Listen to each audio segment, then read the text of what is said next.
ठीक है, तो PHP W3 स्कूल से भी पढ़ सकते हैं, और भी एक वेबसाइट है MDN, ये प्रोफेशनल लोग इस्तेमाल करते हैं MDN की वेबसाइट। लेकिन बच्चों का खेल नहीं है, जिन बच्चों को पढ़ना लिखना नहीं आता, इंग्लिश वगैरह नहीं पता, कंप्यूटर साइंस से रिलेट नहीं करते, तो फिर वो नहीं कर सकते। हालांकि आप देखो यहाँ पे HTML, एलिमेंट्स, ग्लोबल और बहुत सारा कुछ इसके अंदर है। सर्च का ऑप्शन भी है ये रहा, अगर आप सर्च करना चाहो तो हर चीज़ आपको मिल जाएगी इसके अंदर। ठीक है, तो ये देख रहे हो आप यहाँ पर ABBR, एक्रोनियम, एड्रेस, एरिया, मतलब हर चीज़ है इसके अंदर। अगर आप यहाँ से क्लिक करोगे तो उसके बारे में आ जाएगा। ये देखो टेक्स्ट लिखा हुआ है, इसको पढ़ना पड़ेगा। फिर ये स्निपेट दिया हुआ है, CSS भी दी हुई है इसकी। ठीक है, ये पूरा सब कुछ लिखा हुआ है, लेकिन ये बहुत ज़्यादा लिखा हुआ है। इससे बेस्ट जो है वो ये है। ठीक है, इससे बेस्ट ये है। तो इंट्रोडक्शन में हम चले जाते हैं PHP के। तो लिखा हुआ है व्हाट इज़ PHP। PHP क्या है? PHP is an acromion of PHP, मतलब इसकी फुल फॉर्म है हाइपर टेक्स्ट प्री प्रोसेसर। ठीक है, PHP की जो फुल फॉर्म है hyper text pre processor. PHP is widely used open source server side scripting language है। क्लाइंट साइड नहीं है। HTML CSS ये क्लाइंट साइड होती हैं, ये कह सकते हो आप। क्लाइंट देखता है, ये सर्वर पे चलती है, स्क्रिप्ट सर्वर पे रन होती है, बंदे की PC में नहीं आती, उसका रिजल्ट आएगा सर्वर पे, तभी तो हमें XAMPP सॉफ्टवेयर डालना पड़ता है, समझ लो। तो ये अगर आपसे कोई पूछे कि PHP जो है वो सर्वर साइड स्क्रिप्टिंग लैंग्वेज है या फिर क्लाइंट साइड स्क्रिप्टिंग लैंग्वेज है, तो आप बोलोगे सर्वर साइड, क्योंकि इसके लिए सर्वर चाहिए होता है। ठीक है, PHP script are executed on the server, ये वही बात कह दी, इसने सर्वर पे चलती है, तभी हम लोकल सर्वर XAMPP डालते हैं। PHP is free to download and use, PHP free है, आराम से यूज़ कर सकते हो। ये येलो कलर का आपको दे देता है, ठीक है, बॉक्स, उसके अंदर बताता है PHP is an amazing and popular language, यानी कि बहुत हैरत अंगेज़ और बहुत मशहूर लैंग्वेज है, बहुत अच्छी लैंग्वेज है। ठीक है, तो खैर इसमें टाइम ज़ाया होगा। अब ये बात आ गई वाई PHP क्यों सीखें, PHP क्यों ज़रूरी है। PHP runs on all major platforms. सबसे पहली बात तो है बैकएंड के लिए यूज़ की जाती है, तो मेजर का मतलब होता है बड़ी प्लेटफॉर्म, सारे बड़े प्लेटफॉर्म जैसे विंडोज़, लिनक्स या लाइनक्स, यूनिक्स, मैक, ठीक है, और OS X ETC, इन सब पे ये रन हो जाती है, आराम से चल जाती है। PHP is compatible with all leading web server, Nginx, Apache, Cloudflare, Microsoft IIS। ठीक है, ये अपाचे हम यूज़ कर रहे होते हैं, याद है। XAMPP के अंदर XAMPP की फुल फॉर्म में आता है अपाचे, अपाचे और MySQL स्टार्ट करते हैं। और ये भी है Nginx ये भी है, और ये भी बहुत लोग यूज़ करते हैं क्लाउडफ्लेयर। इसका एरर बहुत आता है, फाइबर के अंदर जो है इसका एरर क्लियर करने के काफ़ी पैसे मिलते हैं। क्लाउडफ्लेयर ये भी एक सर्वर है। ठीक है, तो ये टेक्नोलॉजी आपको पता चल गई, इसके बारे में अगर आप यूट्यूब पर सर्च करो और इसके फॉल्ट सीख लो कि क्लाउडफ्लेयर का फॉल्ट आया, क्लाइंट कहता है कि फॉल्ट ठीक कर दो, अच्छे खासे पैसे मिलते हैं। ठीक है, PHP support a wide range of databases. अब डेटाबेसेस भी कई तरीके के होते हैं, और बहुत आपको पता ही कह रहा है कि वाइड रेंज मतलब बड़े पैमाने पे डेटाबेसेस को भी जो है ना सपोर्ट करता है, जैसे MySQL, PostgreSQL। ठीक है, उसके बाद MS SQL, DB2, ओरेकल, क्या ओरेकल डेटाबेस, MongoDB, इन सब पे PHP जो है ना वो सपोर्ट करता है। ये सारे डेटाबेसेस हैं, ये सारे डेटाबेसेस हैं। ठीक है, और भी होते हैं, बहुत सारे होते हैं। ठीक है, PHP is free, download it from official website, इसकी ऑफिशियल वेबसाइट दी हुई है, और उसके बाद और भी कुछ लिखा हुआ है। ठीक, कह रहा है what you should already know, आपको पहले से क्या आना चाहिए। शुड का मतलब चाहिए, आपको क्या पहले से आना चाहिए। ऑलरेडी का मतलब पहले से, नो का मतलब जानना। आपको पहले से क्या आना चाहिए, आपको HTML CSS जावास्क्रिप्ट आनी चाहिए, तभी आप आगे जाओगे। अब कोई शख्स है, कोई बच्चा है, वो डायरेक्ट PHP सीखना स्टार्ट कर दे, उसकी समझ से बाहर जाएगी, उसको कुछ समझ नहीं आएगा ये हो क्या रहा है। सही है, तो HTML CSS जावास्क्रिप्ट आती होगी तो ही फिर वो आगे जा सकता है। बहरहाल ये तो थ्योरी चलती रहेगी। देखो इसके अंदर लिखा हुआ what is a PHP file में, वो देखो उसका एक्सटेंशन बता दिया .php। ठीक है, फिर ये कुकीज़ वगैरह जाने क्या क्या बता रहे हैं इसके बारे में। ये बच्चों को खुद पढ़ना होता है, स्टूडेंट्स को ये खुद पढ़ना होता है। ठीक है, काम की चीज़ें यहाँ पर ही आउटलाइन। इंस्टॉल का है, सिंटेक्स, सिंटेक्स कहते हैं किसी भी लैंग्वेज के लिखने के तरीकों को, ठीक है। तो सिंपल, ये देखो मैं आपको इतना लंबा लेके नहीं जाता हूँ, ये बता देता हूँ। ये ऑन टैग आ गया, ये ऑफ टैग आ गया इसका, ठीक है। ये इसका सिंटेक्स है, ये रहा। ये जो दो फॉरवर्ड स्लैश लगे हुए, इससे क्या होता है, इससे क्या होता है, इससे कमेंट आउट हुआ भाई, ये क्या हुआ है, कमेंट आउट। पीएचपी का ये ऑन टैग है, ये ऑफ टैग है, इसके बीच में आप कोड लिखोगे जो भी लिखना है पीएचपी का, ठीक है। एक इनक्लोज पीएचपी भी होती है, उसके बारे में बात करेंगे। देखो ये इसका मतलब क्या है, इसका मतलब है HTML5 है ये। क्या है, कैसे पता चला आपको, ये एक्सक्लेमेशन मार्क है। और पहली बात, ये डॉक टाइप लिखा हुआ है, इसका मतलब ये HTML5 है। तो वरना नॉर्मल HTML से स्टार्ट होता था टैग हमारा, वो HTML4 होती थी, ये HTML5 है। ये भी पूछा जा सकता है आपसे इंटरव्यू में। अच्छा, वो बोलेंगे HTML5 क्यों लगाई, ये 4 क्यों नहीं लगाई, ये HTML5 क्यों यूज़ कर रहे हैं, क्योंकि इसमें नए टैग्स हैं जो सपोर्ट करते हैं, यानी कि सिमेंटिक टैग्स हैं। वो सिमेंटिक टैग्स वो होते हैं जिनका नाम से ही काम पता चल जाता है, जैसे सेक्शन का टैग आ गया, हेड का टैग आ गया, फूटर का आ गया। पहले हमें क्या करना पड़ता था, एक डिव बनानी पड़ती थी, और डिव के अंदर एक आईडी क्लास लगानी पड़ती थी फूटर की, आईडी लगाई फूटर की, आईडी लगाई हेडर की, आईडी लगाई सेक्शन की या साइड की, फिर ऊपर जाके उसको CSS में कॉल किया। लेकिन अब क्या है, डायरेक्ट इनके आ गए हैं, नाम के सिमेंटिक टैग्स होते हैं, उनके नाम में ही उनका काम पता चल रहा होता है कि जैसे हेडर, हेडर का ऑन टैग आ गया, ऑफ टैग आ गया, ठीक है। तो ये HTML5 के अंदर सपोर्टेड है। तो हमने HTML5 करी हुई है, इसका बेसिक कोड आ रहा है, ये देखो H1 लिखा हुआ है, ये तो पता है आपको। अब इसके अंदर लिखा PHP का on tag, of tag, echo print करने के लिए PHP में एको लगता है, और हेलो वर्ल्ड, ठीक है। अगर आप ट्राइड योर सेल्फ करोगे तो आप देखो यहाँ कोड आ गया, और यहाँ इसका ये रिजल्ट आ गया, ये आ गया हेलो वर्ल्ड, ठीक है। तो अभी अगर आप चाहो तो इसको अगर कॉपी करो, आप Ctrl+C से कॉपी करो और यहाँ पेस्ट करो, और हेलो वर्ल्ड की जगह अगर आप लिख दो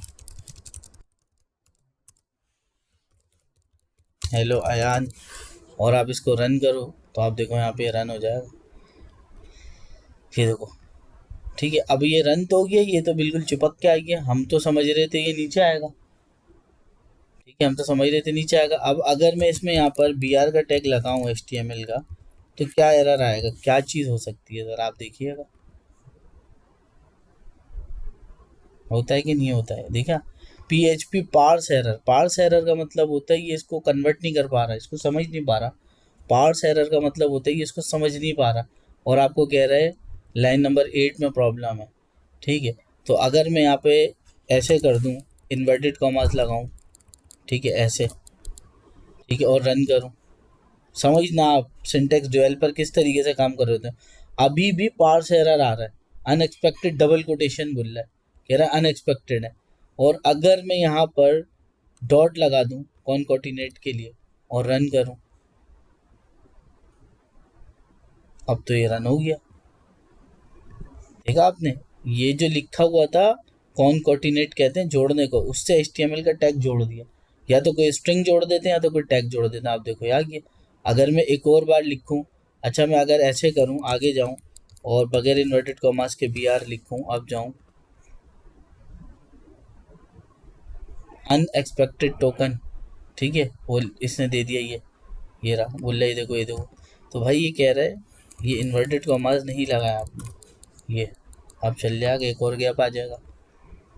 ये बेसिक्स है PHP की, ठीक है। अब ये यहाँ पर क्या हो गया, ये क्या मसला हो गया, ये देखो, ये इन्वर्टेड कॉमास, ये इन्वर्टेड कॉमास, ये दोनों एक ही टैग है ना, तो आपको बस बार बार इन्वर्टेड कॉमास लगाना नहीं है, एक बार यहाँ लगाया, एक बार यहाँ लगाया, सही है। तो ये मैं आपको सिखा रहा हूँ किस तरीके से ये छोटी छोटी गलतियाँ होती हैं, देखा आप, चल गया कोड जी। ये होता है बेसिक में, बच्चे ये गलतियां कर रहे होते हैं, तो उनको ये समझना पड़ता है, याद करना पड़ता है कि यार कॉनकॉर्डिनेट तो कर रहे हैं, अब इसको भी डबल इन्वर्टेड कॉमास में कर दिया, इसको भी डबल में, उस एक ही देखो इन्वर्टेड कॉमास, उसके अंदर दोनों BR के टैग आ गए, समझ रहे हैं आप बात। तो अब इसको बंद कर देते हैं, ठीक है, आगे चलते हैं। ये तो सिंटेक्स था, सिंटेक्स कहते हैं लिखने के तरीके को, ठीक है।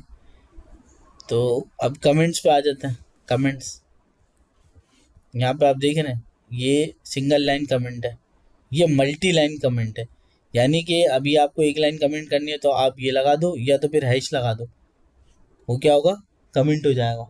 दोनों काम कर सकते हो आप, ज़्यादातर लोग ये यूज़ करते हैं, ये भी कर सकते हो। ज़्यादातर लोग ये यूज़ क्यों करते हैं, क्योंकि ये शिफ्ट के साथ आता है, ये बगैर शिफ्ट के साथ तो ये भी नहीं आता, आ जाता है ये बगैर शिफ्ट के। ठीक है, ट्राई इट योरसेल्फ। यहाँ पर मैं अगर दिखाऊँ आपको, देखो बगैर शिफ्ट के आ जाता है ये, और ये हमारे हाथ के करीब बहुत होता है। और हैच जो होता है वो शिफ्ट के साथ होता है और दूर भी होता है, इसलिए ज़्यादातर डेवलपर जो है ना वो हैच से नहीं करते, वो इससे करते हैं। और आदत भी हुई होती है हमारी इससे, कंट्रोल के साथ हम दबाते हैं तो कमेंट आउट हो जाता है इससे किसी भी लैंग्वेज का। तो ये भी एक वजह है। मल्टी लाइन कमेंट का मतलब क्या, अगर 2 लाइनें लिखी हुई हैं तो आपने क्या करना है, फिर ये इस तरीके से फॉरवर्ड स्लैश एस्ट्रिक लगाना है, और फिर एस्ट्रिक और फिर फॉरवर्ड स्लैश, तो फिर ये सारी लाइनें होंगी। ये तो सिंगल लाइन था ना, एक लाइन थी, तो उसके लिए वो था। अब ये मल्टी लाइन है, ज़्यादा लाइन होंगी तो अब इस तरह कमेंट करो। ऐसे इसकी ज़रूरत ही नहीं, आप यूँ सिलेक्ट करो कंट्रोल के साथ फॉरवर्ड स्लैश दबाओ, वो हर लैंग्वेज के कमेंट खुद ही कर देता। ये आसानी है डेवलपर्स के लिए। ठीक है, फिर वेरिएबल्स पे चल लेते हैं भाई। डेटा को होल्ड कराने के लिए, डेटा को सेव कराने के लिए वेरिएबल यूज़ किए जाते हैं। ठीक है, तो वेरिएबल में डेटा स्टोर हो गया, जैसे डॉलर नेम नाम का एक वेरिएबल है, इक्वल्स टू उसमें आयान स्टोर हो गया, तो हम आगे यूज़ कर सकते हैं ना उसे, फिर इसीलिए हम स्टोर करा लेते हैं। सही है, वो हम 10 बार यूज़ कर सकते हैं। तो variables are containers for storing information. Variables क्या होते हैं, कंटेनर, बर्तन होते हैं बोल रहे हैं, और वो क्या करते हैं, स्टोर इन्फॉर्मेशन करते हैं। ठीक है, तो बता रहे a variable can have a short name like $x हो सकता है, $y हो सकता है, एज हो सकता है, कार नेम हो सकता है, टोटल वॉल्यूम ऐसे हो सकता है, पर बीच में ये लगा सकते हो आप। ज़्यादातर डेवलपर डैश नहीं लगाते, ये @ के पास होता है ना, एक @ होता है और एक ये अंडरस्कोर। क्या है, अंडरस्कोर। तो ज़्यादातर डेवलपर क्या करते हैं, अंडरस्कोर लगाते हैं, @ नहीं लगाते। अब ये कुछ बता रहा है कि रूल्स हैं कुछ भाई PHP के वेरिएबल्स के। रूल्स पता नहीं है, आप बना दोगे फिर एरर्स आएंगे।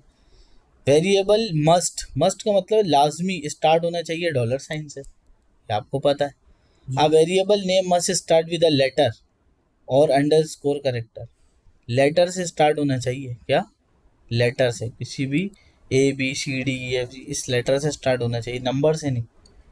ठीक है, a variable name can not start with a number, वो आगे ही बोल दिया उसने, आपने बोला $123, इस नाम से नहीं बनेगा। A variable name can only contain alphanumeric character and underscore, ये सब चीज़ें वो ले सकता है। ठीक है, वो जो वेरिएबल का नाम है।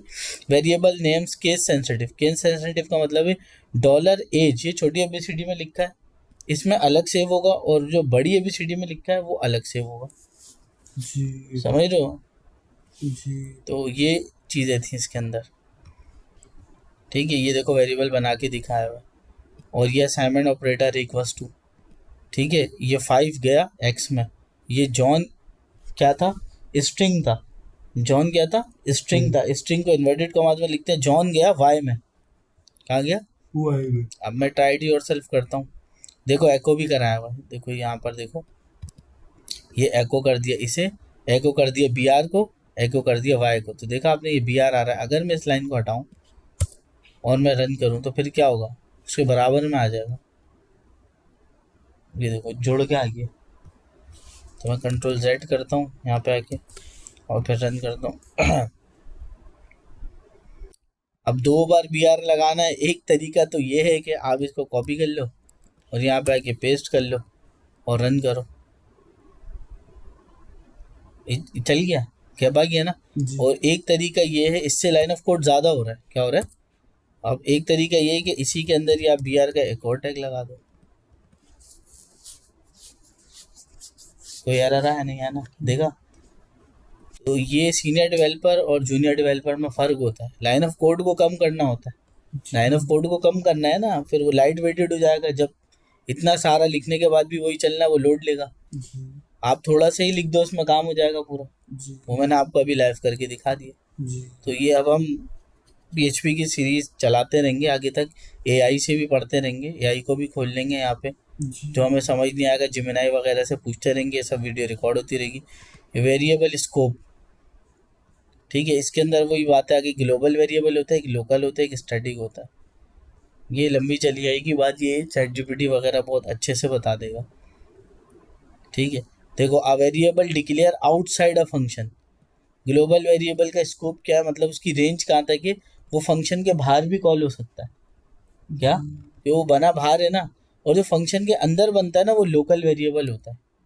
लोकल वेरिएबल क्या होता है, variable declare with a function has local scope can only access with in the function. With in का मतलब फंक्शन के अंदर अंदर ही एक्सेस होता है उसका, इजाज़त होती है। फंक्शन के अंदर आपने एक वेरिएबल बनाया, अब उसको बाहर कॉल कर लो, वो नहीं होगा।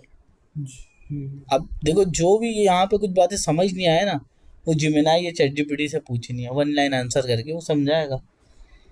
Static scope. Normally, when a function finishes executing, all of the variables are deleted. However, sometimes we want a local variable not to be deleted. We need it for further job. To achieve this, use static keyword when you first declare the variable. ठीक है, अगर ये बात समझ में ना आए तो क्या करना है, जिमिनाई पे जाना है और ये हेडिंग यहाँ से कॉपी कर लेनी है और पूछना है ये क्या होता है PHP में, ठीक है ना। लिखना है स्टैटिक स्कोप या फिर static variable in PHP, Urdu में लिखने लग जाओ, मुझे ये समझाएं कि ये क्या होता है, ठीक है। और अगर फिर भी समझ नहीं आए तो एक कीवर्ड है वो बोलो मेरी फैमिली के ऊपर रख के बताएं कि ये क्या होता है, तो वो बहुत अच्छे से बता देगा। अब एको और प्रिंट, देखो ये तुम्हें पता है ये प्रिंट करने के लिए होते हैं, ये प्रिंट भी लिख सकते हो एको भी लिख सकते हो, पर दोनों में फ़र्क है। With PHP there are to basic ways two output लेने के दो तरीके हैं, एको और प्रिंट। अब एको has no return value, echo return value कोई नहीं देता, print has a return value of 1 so can be use in expressions. Echo can take multiple parameters, एको जो है ना ये मल्टीपल पैरामीटर्स ले लेता है, while print can only one argument, ठीक है। एको is marginally faster than print, print से ज़्यादा फास्ट क्या होता है, एको होता है, ये कह रहा। द PHP एको फंक्शन, देखो एको हेलो दोनों तरीके सही हैं, ब्रैकेट के साथ भी लिखकर ब्रैकेट के बाद भी है, देखो can be use without parenthesis. अच्छा ये जो ब्रैकेट्स होते हैं ना इनको ऑफिशियली पैरेंथेसिस कहते हैं, ये मैं प्योर अच्छी थ्योरी आपको पढ़ा रहा हूँ, पैरेंथेसिस कहते हैं इन ब्रैकेट्स को, एक्सेल में भी इन्हें पैरेंथेसिस कहते हैं। इन पैरेंथेसिस के बीच में जो चीज़ें होती हैं उनको पैरामीटर्स आर्ग्यूमेंट्स ये कहा जाता है, ठीक है। अब देखो ये एको इन्होंने दिखा दिया, ठीक है, और ये सब कुछ दिखा रहे, ठीक है। प्रिंट का नहीं दिखाया इसने, ये रहा प्रिंट का हेलो, ठीक है। ये सब इनमें से कुछ भी समझ नहीं आया आप जिमिनाई खोल के चैट जीपीटी खोल के पूछो, ठीक है। डेटा टाइप्स होती हैं, variable can store data different types, ठीक है। देखो स्ट्रिंग आगे लिखा हुआ बकायदा टेक्स्ट वैल्यू, क्या लिखा हुआ, टेक्स्ट वैल्यू देख रहे हो आप, text value. Int whole number, numbers होते हैं। डेसिमल फ्लोट कहते हैं जिसमें पॉइंट आ जाता है, ठीक है, पॉइंट आ जाता है, उसको डबल भी कहते हैं कुछ लैंग्वेजेस में, डबल। बूल ट्रू या फॉल्स यानी बूलियन। एरे मल्टीपल वैल्यूज़ होती हैं, ऑब्जेक्ट होते हैं, और नल ऑब्जेक्ट में हम की पेयर में वैल्यूज़ में डाटा बना रहे होते हैं, ठीक है। नल एम्प्टी रिसोर्स, ठीक है। तो ये डाटा की टाइप्स हैं, ये याद करना होती है, और आपको पता करना है कि यार मैंने जो लिखा है उसकी डाटा टाइप क्या है, तो ये वार डंप यूज़ होता है, क्या यूज़ होता है, वार डंप। हाँ, अब आपने लिखा x=5, आपने बोला 5 क्या है, वार डंप लिखोगे तो फिर आ जाएगा कि ये इंटीजर है, देखो हैं। और अगर मैं यहाँ पे लिख दूँ अली लिख दूँ और रन करूँ तो फिर ये बोलेगा ये स्ट्रिंग है, क्या बोल रहे ये स्ट्रिंग है, और उसके करेक्टर भी गिन के बता रहे 3। अगर मैं लिख दूँ अली रज़ा खान और ऐसे करूँ ये सब कुछ गिनेगा, ठीक है। देखो 4 4 8 9 10 11 एक स्पेस 12 और ये स्पेस 13 विद स्पेसिस इसने गिन के बता दिए, ये समझ रहे हो आप। और अगर मैं लिखूँ x=, और इसके अंदर लिख दूँ ट्रू, तो ये भूल लिखा देना चाहिए इसे, क्या आएगा इन्वर्टेड कॉमास में भूल, ये देखो भूल आ गई, ठीक है। और अगर मैं इसको ऐसे लिखूँ 10.55 और फ्लोट आना चाहिए, देखो फ्लोट आ गया, ठीक है जी।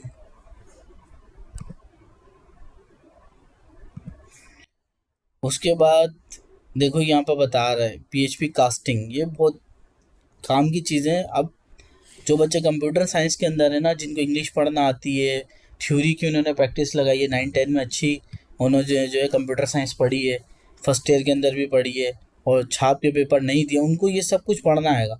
ट्रांसलेशन आएगी कि PHP type casting is an explicit process of converting a value from one data type to another such as from a float to an integer। ठीक है, ये सारी बातें उनको समझ में आएंगी। नहीं तो फिर दूसरे तरीके के बच्चे भी मौजूद हैं जो सियाने कहलाते हैं, ठीक है ना, उन वो ऐसे होते हैं कि वो यूँ कॉपी कर लेते हैं और जिमेनाई पे चले जाते हैं। ठीक है, और यहाँ इसे पेस्ट करके इसकी उर्दू करते हैं इजी। ऐसे भी लोग हैं, आप डेवलपर हो, कुछ भी कर सकते हो, मना तो नहीं है। तो ये उर्दू आ जाएगी। अब इसमें तो मुझे समझ में नहीं आ रही, मैंने कहा रोमन उर्दू में आंसर दें।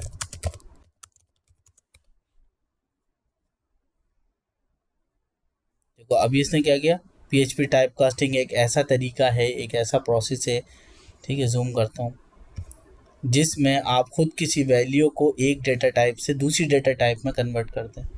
आप डेटा टाइप चेंज कर रहे हो तो उसे कास्टिंग कहते हैं। ठीक है, आप डेटा टाइप चेंज कर रहे होते हो किसी भी चीज़ की।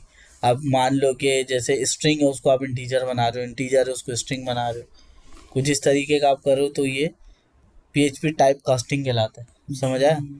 ठीक है, इससे डेवलपर को वेरिएबल की डेटा टाइप पर पूरा कंट्रोल मिल जाता है।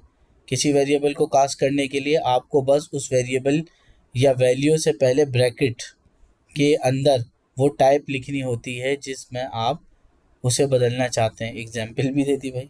ठीक है, ये क्या है, फ्लोट है ना 7.5। अब इंटीजर नंबर इसको इंट में ब्रैकेट में लिख दिया, अब ये 7 बन जाएगा, मतलब इसको राउंड अप कर देगा, ये फ्लोट हटा देगा, 0.5 हटा देगा और इसको 7 कर देगा, 7 आंसर आएगा। आपको नहीं समझ में आता, यहाँ से कॉपी करो। फुल फ्लैज क्लास दे रहा हूँ ये मैं समझाने की।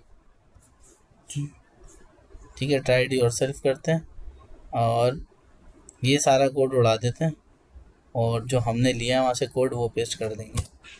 ठीक है, ये कंट्रोल भी कर देंगे और अच्छा पीएचपी नहीं लिखा ना हमने, तो वो कोड नहीं रन करेगा। अभी मैं इसको रन करता हूँ तो क्या होगा, हर चीज़ आपने हर बारीकी को देखना है किसी भी लैंग्वेज का। जो ना देखो आ गया इसमें, ये सब एज इट इज़ ये लिखा हुआ आ गया है, तो एज इट इज़ ये लिखा हुआ आ गया है। ठीक है, आपने पीएचपी स्टार्ट ही नहीं करी।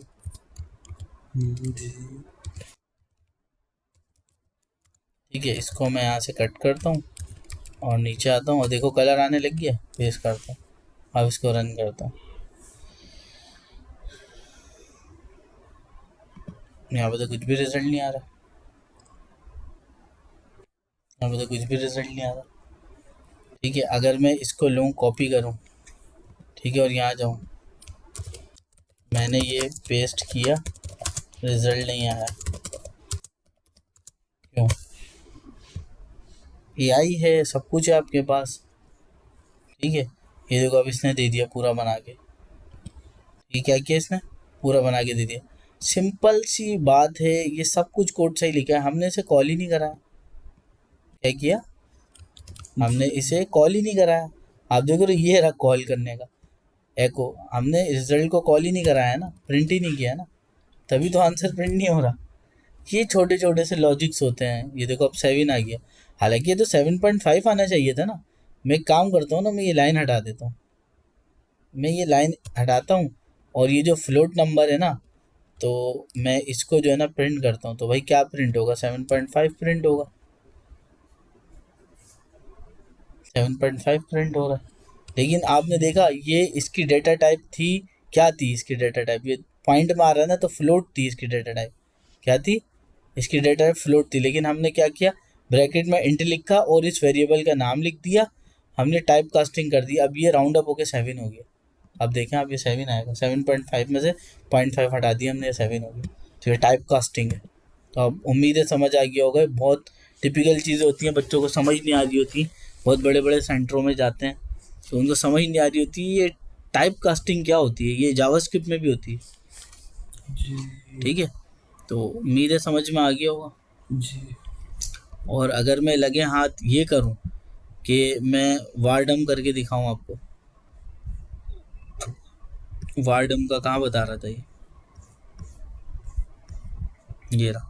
अगर मैं इसको ऐसे कॉपी करूं यहाँ से, ठीक है, कॉपी करूं और यहाँ जाऊं और यहाँ जाने के बाद पेस्ट करूं, डेटा टाइप किसकी पता लगानी है मुझे, इसकी, ठीक है, इसकी। अभी आप देखते हैं क्या बोलेगा, क्या इसकी डेटा टाइप आती है। इसकी डेटा टाइप आ गई क्या, इंट। देखो ये इंटीजर में कन्वर्ट हो गया, हालांकि ये फ्लोट था जी ठीक है। अब मैं काम करता हूँ, ये हटा देता हूँ, ये कोड हटा देता हूँ। अब मैंने सिर्फ एक वेरिएबल बनाया और ये लिखा, पॉइंट लगा हुआ तो ये फ्लोट ही है, ठीक है। और मैंने वारडम किया और मैंने बोला यार ये जो ये लिखा हुआ है ना फ्लोट नंबर, इसकी ज़रा डेटा टाइप बताओ, तो ये क्या बताएगा, ये बोलेगा ये फ्लोट है,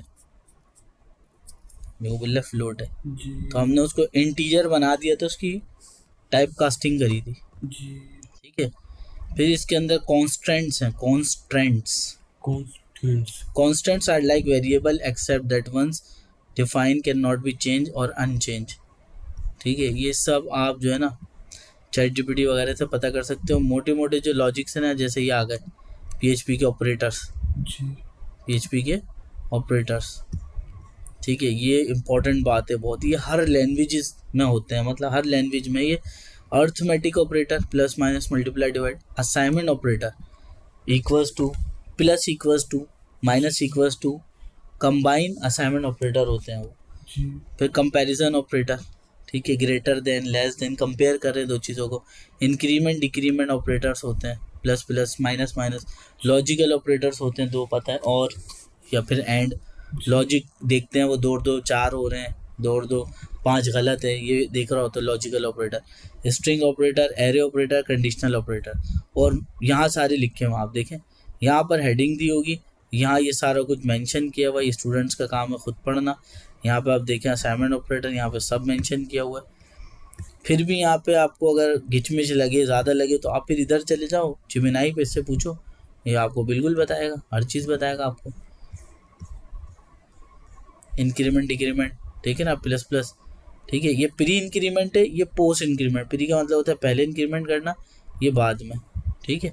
लॉजिकल ऑपरेटर मैंने बताया, देखो एंड और जोर, इसको कुछ और मत पढ़ना, इसको जोर पढ़ते हैं, लेकिन ये बहुत कम यूज़ होता है, ये बड़े डेवलपर्स यूज़ करते हैं। फिर एंड, ये और है, ठीक है। एंड लिख भी सकते हैं और इसका ये सिंबल भी लगा सकते हैं, और ये और का सिंबल। और एक ये नॉट ऑपरेटर भी तो होता है ना, नॉट। अब आप ये देखें string operator, string operator concatenate string, ठीक है, स्ट्रिंग को स्ट्रिंग के साथ जोड़ने के काम आता है। और ये डॉट, ये आ गया, ठीक है। एरे ऑपरेटर, ठीक है, इसमें देखो अब ये यूनियन, इक्वालिटी, इक्वालिटी का मतलब डबल इक्वल टू का मतलब क्या होता है, एक्चुअल इक्वल टू। और ये डेटा टाइप भी चेक करता है। और ये नॉट इक्वल टू होता है, ये जो होता है ये नॉट इक्वल टू है, ठीक है। और इसका मतलब भी नॉट इक्वल टू होता है, सेम ही होता है, सही है। उसके बाद इफ एल्स, जावास्क्रिप्ट किसी ने सीखी हुई, इफ एल्स कोई बड़ी बात नहीं है उसके लिए। इफ़ जो है वो ट्रू कंडीशन बताता है, क्या करता है, इफ़ ट्रू कंडीशन बताता है। और जो एल्स होता है, ठीक है, देखो ये इसके अंदर इसके आर्ग्यूमेंट्स डाल दिए, ठीक है, ये, ठीक है। फंक्शन होता है तो उसके अंदर ये ब्रैकेट में वो पैरामीटर्स कहलाते हैं, जो फंक्शन की वैल्यूज़ को लेके जाते हैं, ठीक है। यहाँ पे ये आर्ग्यूमेंट्स डाल दिए कि अगर 5 बड़ा है 3 से तो प्रिंट कर दो हैव अ गुड डे, ठीक है। उसके बाद यहाँ पर देखो वेरिएबल बना के आपको समझाया, एक वेरिएबल बना है, फिर उसका कहा ये 14 इसमें आ गया ना टी में। अब यहाँ टी की वैल्यू छोटी है 20 से, तो पहले देखो आप बिल्कुल सिंपल समझाया आपको, लेकिन फिर वेरिएबल के कॉन्टेक्स्ट में समझाया कि भाई ये देखो ऐसे भी हो सकता है, ठीक है। और ये कुछ MCQs भी हैं, ये भी आप पास कर सकते हो, ठीक है। इफ़ ऑपरेटर हो गया, ये आ रहा है, इफ़ में इफ़ खुल जाता है, नेस्टेड इफ़ एल्स आ जाता है। अब देखो short hand if, short hand क्या लिखा हुआ, शॉर्ट हैंड, इफ़ का शॉर्ट हैंड, एक वेरिएबल बनाया, फिर ये किया, फिर इसको एको करवा दिया, ठीक है। फिर ये देख लेना, सब आप कोड समझ लेना, ठीक है। सिंपल इफ़ एल्स को शॉर्ट करता है टर्नरी ऑपरेटर, याद है टर्नरी ऑपरेटर में ये चीज़ लगती है क्वेश्चन मार्क, और ये लगता है। ये बहुत बेहतरीन क्लास है, ठीक है, यूट्यूब पे देखने वालों के लिए भी बहुत बेहतरीन क्लास है ये। PHP के हवाले से डिटेल क्लास जो होती है ना, ये वो है। तो आप देखो इफ एल्स को जो शॉर्ट हैंड करता है ना वो करते हैं टर्नरी ऑपरेटर, उसके अंदर हम ये लगाते हैं, ये समझ लो इफ हो जाता है, ये एल्स हो जाता है। ठीक है, या तो हेलो आएगा तो गुड बाय आएगा, दोनों में से एक आएगा। अभी कंडीशन क्या है, 13 है और ये क्या कह रहा है कि ए जो है छोटा हो 10 से, क्या हो, ए छोटा हो 10 से, ए छोटा तो नहीं है 10 से, बड़ा है। तो अब देखो गुड बाय लिखा आता है या फिर हेलो लिखा आता है, गुड बाय लिखा आएगा, यानी ये इफ़ है, ये एल्स है, ये इफ़ है क्वेश्चन मार्क और ये कॉलन एल्स है। ठीक है, कॉलन एल्स है। उसके बाद नेस्टेड इफ़ क्या होता है, इफ़ में इफ़ खुला हुआ होता है। नेस्टेड इफ़ क्या होता है, इफ़ में इफ़ खुला हुआ होता है। ये बातें बिल्कुल जो मैं बता रहा हूँ वो रट लो, याद कर लो, सारे स्टूडेंट्स को बोल रहा हूँ, सारे स्टूडेंट्स को। इंटरव्यू ज़्यादातर यही चीज़ें पास कर ली जाएंगी।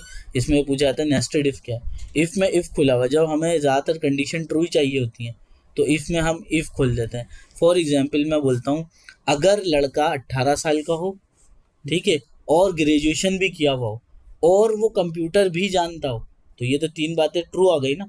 तो इफ़ में इफ़ खुलेगा, नेस्टेड इफ़। ट्रू, तीनों बातें ट्रू चाहिए ना मुझे।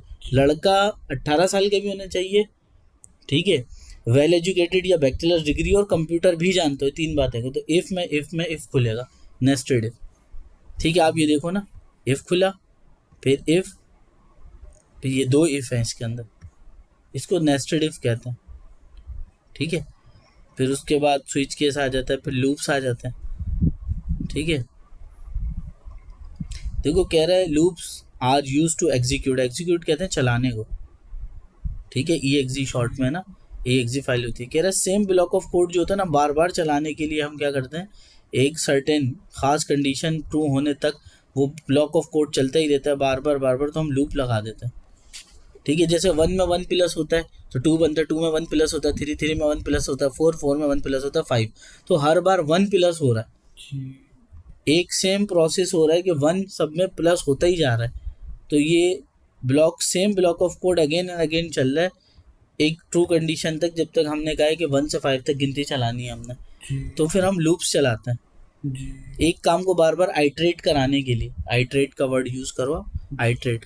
फिर वाइल का लूप होता है, डू वाइल होता है, इस पर मैंने वीडियोस बनाएंगे। फॉर ईच का लूप होता है, ठीक है, टेबल में से वैल्यू उठाने के लिए फॉर ईच का लूप होता है। ठीक है, फॉर ईच का लूप होता है, ब्रेक स्टेटमेंट, कंटिन्यू। फिर फंक्शंस आ जाते हैं, एरेज हैं, सुपर ग्लोबल्स होते हैं, 8 या 9 सुपर ग्लोबल्स होते हैं। ये देखो, जिनमें से हम लोग अभी तक कौन से यूज़ कर चुके हैं, गेट, पोस्ट, रिक्वेस्ट, सर्वर।